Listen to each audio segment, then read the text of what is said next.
मी अजूनही माझ्या मतावरती ठाम आहे हो की सुरुवातीला आणि मगाशी तुमच्याच विश्लेषणात माझा मुद्दा ठळकपणे आला. मगाशी आपले दुसरे मित्र मांडणी करत होते की पहिल्या मगाशी 247 वरनं एनडीए पुन्हा एकदा 300 दिशेने निघालेली आहे.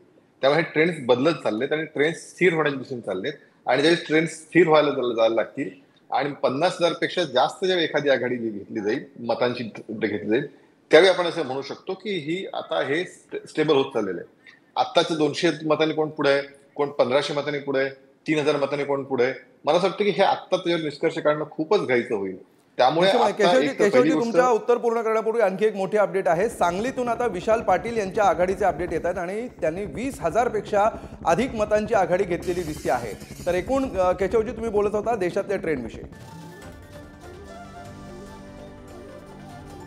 स्थिर होत आहेत, स्थिर झालेले नाहीत. आणि या सगळ्याच्या मध्ये म्हणजे आता काही उदाहरणार्थ सांगलीमधला जो बेल्ट आहे, मग तुम्ही जो बोलताय तो एक काँग्रेसचा परंपरागत बालेकिल्ला राहिलेला एक बेल्ट आहे. मी आता तीच माहिती आहे फोनवरती घेत होतो, ज्यातनंही मोठ्या प्रमाणात मतं येत आहेत. पण त्याचबरोबर बाकीचे जे विधानसभा आहेत ज्या ठिकाणावरनं भारतीय जनता पार्टीचा एक स्ट्रॉंग होल्ड आहे, तिथून आता मोजणी जशी जशी सुरू होईल तशी तशी हे चित्र बदलायला सुरुवात होईल. हे पुण्यामधले सुरुवात चक्क तुम्ही धांगेकरांना काही चॅनलनी धांगेकर लीडर सांगितलं. आता मोहोळ पुन्हा एकदा लीडवरती आले. इथं मुंबईत सुद्धा ते चित्र घडतंय. सुरुवातीला अनेक ठिकाणी भारतीय जनता पार्टी पिछडं दाखवलं, आता ते पुढे येताना दिसत आहेत.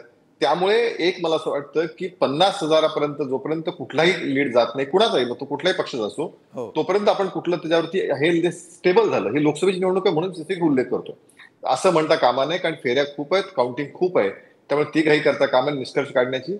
आणि राहता राहिला प्रश्न असा की हळूहळू 300च्या दिशेने पुन्हा एकदा आम्ही जायला लागलो आणि पुन्हा जो 300 क्रॉस करून 350 दिसतो आता पुढच्या तासाभरात हे आकडे 50,000च्या लीड पर्यंत जात नाहीत तोपर्यंत त्याला फारसे काही आश्वासकता नाही. रावेरमधून रक्षा खडसे यांनी आघाडी घेतलेली आहे. 19,000 मतांनी सध्या ते आघाडीवर आहेत.